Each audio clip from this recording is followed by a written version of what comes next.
Welcome to Conversations. I'm Muqtadar Khan, your host, and today I want to talk about MAGA rebels. There is a rebellion that has been brewing in MAGA for a while now. People who are his most ardent supporters, people who campaigned for Donald Trump for nearly 5 years, people who were fully convinced that Donald Trump was the best choice for their ideology, the America First ideology, make America great again. They are now rebelling against Donald Trump because they feel that he has betrayed the MAGA cause. The main proponents of this MAGA rebellion are, as you know, Tucker Carlson, who has a show both on X as well as on YouTube. And then you have Megan Kelly, who is also now a YouTuber. She used to be one of the leading hosts on Fox News and even went to NBC for a while. And then you have somebody like Marjorie Taylor Greene, who was a congresswoman from Georgia and who was one of the most ardent supporters of Donald Trump. Not only that, but one of the most vocal ideologues for the MAGA ideology, and she was not shy to and in fact, she is not shy to announce herself as a Christian nationalist. She believes in America first. She believes, I guess, in a Christian America. And then, of course, the lesser known but now famous Joe Kent, the former uh, director of the National Counterterrorism uh, Center, who just resigned as a dissenting voice against the justification for the war on Iran. So, for the last 3, 4 months, or in fact, a little bit more, we have seen increasingly people who have supported Donald Trump, at least in the alternative media, in the social media, in the blogosphere, people who are podcasters and people who are YouTubers. Some of them have been very vocally critical of Donald Trump, or at least some of his policies, while continuing to say that they think that he is the best choice for America, best choice for the Republicans. And they continue to maintain that they love him and are big supporters of him. And some of them are also very close to him. So we occasionally see that they are they show up with Donald Trump either in the White House or at various public forums that he does, or at his house in Mar-a-Lago in Florida. So, what are they really opposed to? So, I think the disenchantment with Donald Trump began with the Epstein files. So, one of the things that Donald Trump and others continued to campaign on was that Epstein was a pedophile who provided young girls to Democrats, who then preyed on these young girls, raped them. It's statutory rape anyway if you have sex with somebody who is less than 18 years old in the United States. And so these elite Democrats were running a pedophilia ring. And that was the assumption. And Donald Trump said that as soon as he became president, he would release all the Epstein files. And you should remember that Epstein was kind of arrested and died in prison during Donald Trump's first term. So if there was anything to release, he could have released all those files in his first term. But anyway, he campaigned all those years while Joe Biden was president, saying that the Democrats are essentially hiding the extent of uh, pedophilia among American elite because they assumed that most of them were Democrats. And so not only Donald Trump, but others like Bangino, who became the deputy director of FBI, Kash Patel, who became the director. These guys, their single most important goal was to talk about the Epstein files. And so once they became president, and Donald Trump becomes president, appoints these people in.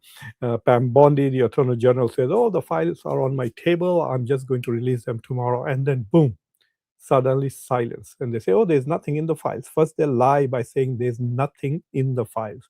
Can you go back and listen to how the Trump administration lied to the MAGA crowd, to their own followers, saying there's absolutely nothing in the file? And then, thanks to Marjorie Taylor Greene and Massey, who voted for it. I think Nancy. Anyway, one of the two Republicans voted for it, and so those files, uh, the Congress forced the administration to release those files. And once the files started coming, oh my God, we see millions and millions of files. There are people, there are British royalty who are losing their titles. There are people in very important places in Europe who are losing their jobs. But no American has yet been arrested or prosecuted, even though it is very apparent from some of the emails, etc., that perhaps even 1,000 plus girls, underage girls, have been exploited by Epstein and his network, which included very prominent people like Bill Clinton and, of course, Donald Trump, who seems to be very buddy-buddy with Epstein. So it has become very apparent to everybody that the Trump administration has tried its best to hide and cover up all those who were involved with Epstein. Now, there are two theories about it. One, that some of the people that the Trump administration is trying to protect by keeping the Epstein files hidden are billionaires who are close friends of Donald Trump and given him a lot of money for his campaign. And the other theory is that Epstein was essentially uh, an Israeli spy who basically provided young girls to all this American elite and has then blackmailed them and was involved in influence peddling and making them all pro-Israel, etc. That is the other theory that some people are expounding. Whatever it is, this refusal by the Trump administration to release the Epstein files right away really upset a lot of people in the Maga crowd, because this was promised to them and they suddenly realized that the Trump administration was reneging on this promise. In fact, there are some people who believe that it is to cover up and take attention away from the Epstein fiasco that Donald Trump has started this war with Iran. And of course, now this war with Iran has really, really upset many of the prominent voices in MAGA, especially Tucker Carlson, then Marjorie Taylor Greene, etc. They feel that Donald Trump, who repeatedly promised, literally thousands of times during the election campaign, that there will be no new wars, no endless wars in the Middle East, there will be no regime change wars. He promised no new wars. He also made pronouncements such as, I will end the Russia-Ukraine war in 24 hours. And he basically said all the previous American presidents were dumb, they could not negotiate, and therefore they had to go to war. And since Donald Trump is such a great negotiator, he would never need to go to war. He would just resolve by, I guess, negotiations, if he thinks he's able to get a better deal. So Donald Trump promised his crowd that there will be no. But the biggest and overall promise for Donald Trump was that America and American policies would be MAGA, make America great, and his entire ideology is America first. No matter what the issue is, whether it's trade, whether it's tariffs, whether it's the environment, whether it's national security, America will not be fighting wars for other countries. America will be essentially defending American policy will be about America first.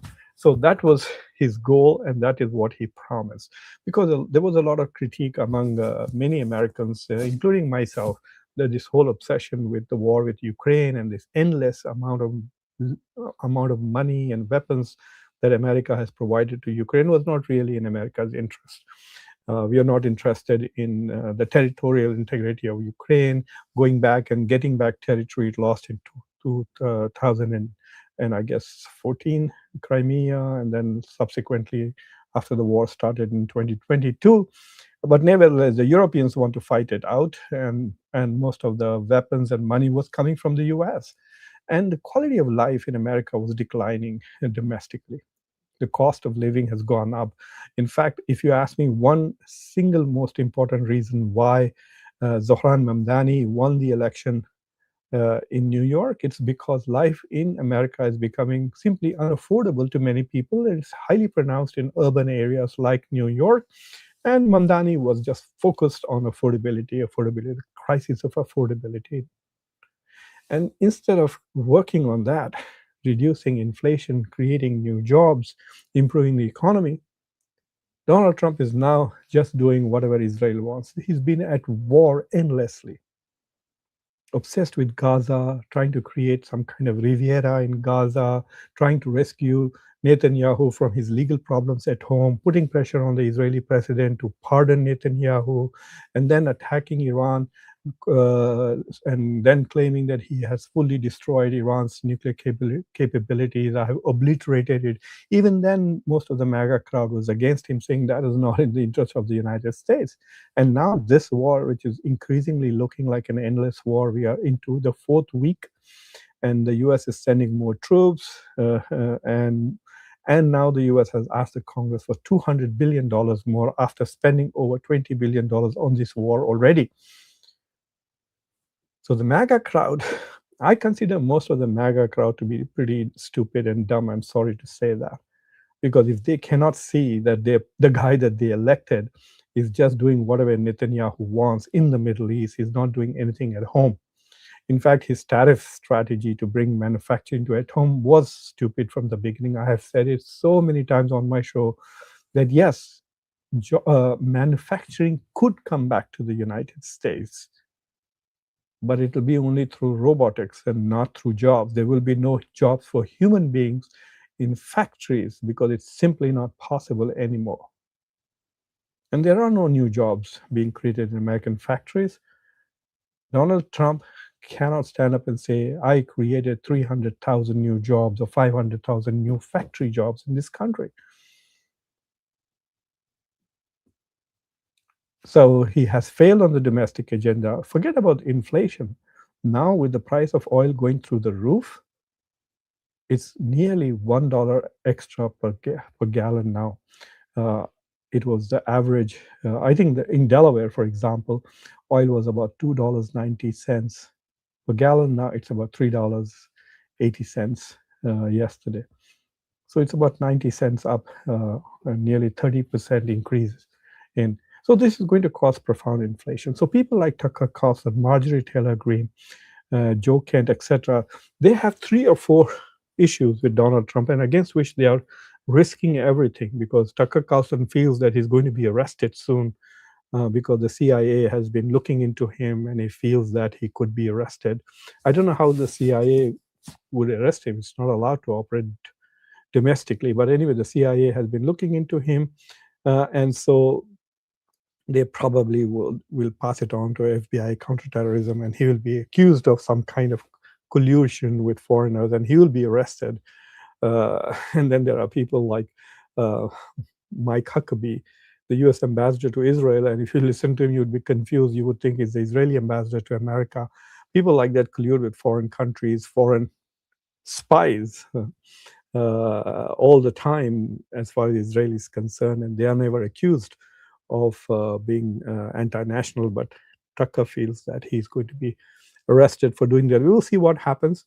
Donald Trump has targeted all of them now. Marjorie Taylor Greene, who was such a strong supporter of Donald Trump, she quit the Congress. Now there are rumors that she may run for president. I don't think so. But Marjorie Taylor Greene feels that she can no longer support Donald Trump because he has abandoned all the values. The biggest issue for them is that instead of pursuing America First or MAGA policies, Donald Trump is following Maga, which is Make Israel Great Again policies. And so for example, when the director of Kent, who was the director of the National Counterterrorism, resigned, I did a show on that just 2 days ago. When he resigned, in his letter, he said that there was no immediate threat to the United States. And so the only reason why the United States has gone to war against Iran is because Donald Trump came under pressure from Netanyahu and Israel and Israel's lobby in America. So AIPAC and others who advocate for Israel constantly, they are very rich billionaires with hundreds of millions of dollars. In fact, in just recent elections last week in Chicago, AIPAC was proudly claims that they defeated 2 candidates and two of their candidates won elections thanks to the money that they spent, more than $20 million in the Chicago elections.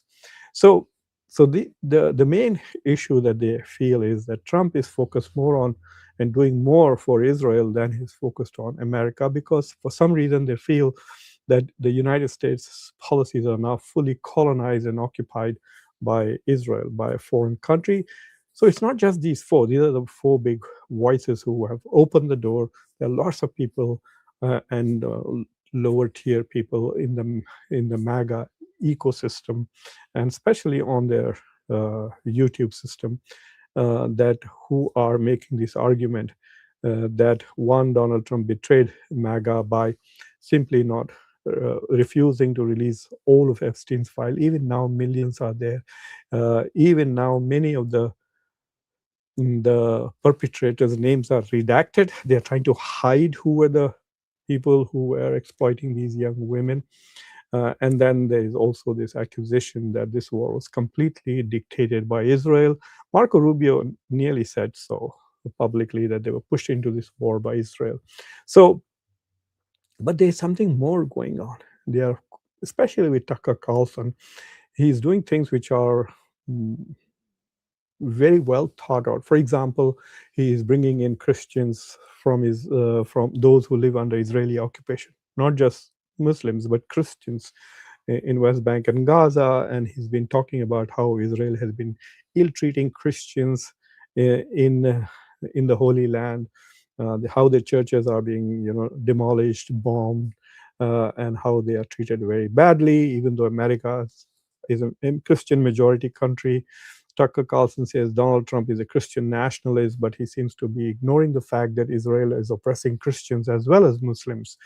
And then he also is constantly talking about uh, even questioning the biblical support that Israel has in the United States. There are fools like Ted Cruz who know neither the Middle East nor their religion, it seems, and who believe that the Bible says that they should support Israel. And so he's questioning even that.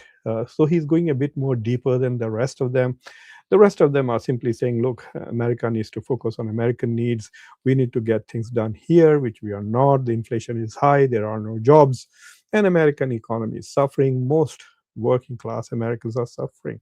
I did a recent check and I found that if you look at the top 50% of Americans, their household incomes are about $150,000 to $180,000, and then if you look at the bottom half, it's about 30. So the difference between the top half of America and the bottom half is 6 times. So the top half is 6 times richer than the bottom half, and it's the bottom half that is really suffering. Their salaries are not increasing. Number one. Uh, it seems in the last 8 to 10 years, the salaries in America have grown by only 37%, whereas rent, healthcare, college, education, gas, food, groceries, mortgages, all of this have grown up by more than 60%. So the cost of living has gone up twice as much as earnings and wages. And that is the crisis in America, that America is not a very happy place for most Americans. They're working harder, earning less. And it is very clear now that for a vast majority of Americans, some economists say about 80% of Americans' children who are growing up will not live as well as their parents do today. Young kids are having trouble finding jobs, so they're going to college, they're incurring a huge debt. About If you go to a good college, you can end up with $200,000 in debt and then no job after that. So you are coming back home and then staying with your parents and being a burden on your parents, and then looking and doing odd jobs. So what's the point of going to a top school in the country, incurring a debt of 200,000 when there are no jobs in this country, because all jobs have been sent abroad? And that is why there's so much of anger against H-1B, where people abroad from India who are basically willing to do jobs at a much lower price than Indians. H-1B was created to bring highly talented people but they are trying to bring in anybody who is willing to do a particular job here. So there are a lot of confusion about what these policies are. But nevertheless, through offshoring, through other policies, we have sent literally millions of jobs to China and India and other parts of the global south. So Americans now find it difficult to get well paying jobs. And that is what Donald Trump was elected to focus on. That is what America First was supposed to be. And now all he seems to be doing is obsessed with Iran, trying to bring about regime change in Iran, trying to worry about Netanyahu's political career, worrying about Netanyahu's criminal career, defending him, trying to fight with, trying to get him a pardon. So it appears as if that Donald Trump has become Netanyahu's butler. I think every day in the morning he gets up and says, "Oh my God, which shoes of Netanyahu should I polish today? And which jacket of Netanyahu should I, press today, because Netanyahu has to go on TV and decide which other country he's going to bomb." And so he has basically diminished American image abroad, and basically spending billions of dollars, which could be spent at home. To give you one example, one economic issue here is the extension of subsidy for Obamacare. Okay, the Affordable Care Act requires the government to spend $30 billion to extend the subsidies for 2 more years. So, for example, people who are paying about $800 a month on their health care will now spend 2 to 3,000, will go bankrupt, and their retirement money is going to end without the subsidy from the government on the Obamacare. And the cost of that is 30 billion, and the Republicans have refused to pony that up. And now they have gone and, for Israel, spent $30 billion or $22 billion already. This war is costing $1 billion a day. And that is driving the MAGA crowd crazy, at least the elite who understand this. Most of the others are kind of dumb. And they just think, "Oh, he's such a great guy. Look how he talks. Look how he behaves. Look how he talks and insults educated people. He insults Ivy Leagues. How he's attacking and destroying American universities like Harvard and Columbia." All of these universities have also been targeted and attacked because there is criticism of Israel in these universities. Many people have been threatened to be deported because they criticize Israel. So it appears that everything that Donald Trump is now doing is for Israel, and that is driving these people crazy and stuff like that. And so it's very interesting to see how, if you go and look at Tucker Carlson's recent interview with the Economist editor, and all she wanted to know was, well, do you support Israel's right to exist? Whether it is Britain, whether it's all over Europe, all they're worried about is Israel's right to exist and nothing else. We never hear about any other country's right to exist. Does Iran have a right to exist? Who has asserted that they have a right to exist as a sovereign state? What about the Palestinians? What about the Kurds? So anyway, so this is this interesting development. We shall see as to how deep this runs and what will be its impact. The only way we will know that is by voter turnout in November, when we have the midterm elections. Right now, surveys are using manipulative ways in which it's like saying, you can always frame a question in a way that would get you the answer you want. So sometimes public opinion polls can be very deceptive and misleading. But nevertheless, consistently, there is strong support for this war among people who are Republicans. But overall in the country, the support is very low. Less than 50% Americans support this war. And Donald Trump's approval rating are stuck at 38%. And 58% or more disapprove of Donald Trump. So his approval ratings are around -20 and have been there for a while now. But I think the most compelling thing that is going to come out of this war is if it has a devastating impact on inflation and the global economy, and also the US economy. If the GDP begins to look terrible or even goes into negative, then I think the MAGA rebels will do well. But nevertheless, quick summary. The reason why there's a rebellion in the MAGA is because people like Tucker Carlson, Megyn Kelly, who are very popular, have millions of supporters. About 20 million people watch him on X, and nearly 5 to 10 million people watch him on YouTube.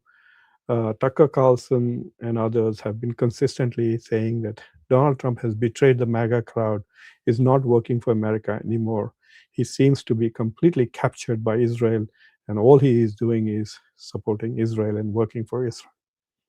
We'll see what happens. So thank you for watching Conversations. I'm your host, Muqtadar Khan. Please subscribe to Conversations, like this video, press the bell icon, and don't forget to share this video with your socio-political network. I'll come back in half an hour, and I will do this show again in Hindi and Urdu. And I'll probably tell you a bit more about some of these candidates, because I'm assuming that most of the English-speaking audience of mine are familiar with who these people are. But do come back, and I will be doing this show in Hindi again. And that will be at 9:30 a.m. India time, 12 a.m. US time. Basically 30 minutes from now. And if there are any interesting questions or comments, I'll be happy to read and respond to them. I don't see many. Hello, hi, lots of highs. Pyasa Shaitan, one of the supporters of Conversations, is here. Welcome. Thank you very much. Sir, do you think we are nearing World War III? If not, will the end of the result in the nuclearization? Well, we are not in World War III, obviously. World wars are world wars because great powers are involved in it. Only the US is involved in this. Other great powers like China and Russia are not engaged in this war. So you can't call it a world war. And the war is restricted to a particular region. So you could call it a regional war. It's not a bilateral war, not a war between two countries, but it is a war between one country and probably 15, 20 countries. It has become a regional conflict. I think the Iranians probably will try their best to get a nuclear weapon. And look, I can tell you this much. The only reason the US has attacked them is because they don't have a nuclear weapon. No one thinks of attacking North Korea. And the Europeans and NATO will not attack Russia, no matter what Russia does, primarily because Russia has nuclear weapons. If you have nuclear weapons, you will not be attacked. And that is something to keep in mind. I guarantee you, if Iran had nuclear weapons, this would not have happened to them. Not getting nuclear weapons is the reason why they are being hammered and being destroyed. Their entire country is being destroyed by Israel and the United States. Many years ago, about 20 years ago, when we were talking about the axis of evil, I remember writing here, and I was actually more involved in the G.W. Bush administration. I engaged with the Bush administration at many levels, many parts of the government too. But I did say at this point, the eagerness with which the US is attacking Iraq tells me that Iraq does not have nuclear weapons.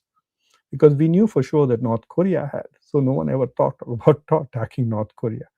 They only talked about Iran and Iraq, and that is also partly because of Israel. North Korea doesn't threaten Israel. Maybe the US will attack North Korea if it threatens Israel, nuclear weapons or not. Who knows? Because the American elite, whether it's Schumer or Biden or Trump or Hakeem Jeffries or senators like Ted Cruz, Marco Rubio, or even Lindsey Graham, all of this take millions of dollars from the Israeli lobby, and they just become mouthpieces for Israel in this country. They're all foreign agents. Anyway, thank you for watching Conversations. Please subscribe to the channel if you have not already done so, and I'll see you soon tomorrow. For those who like to watch the Hindi Urdu version of Conversations, I'll see you in half an hour. Bye.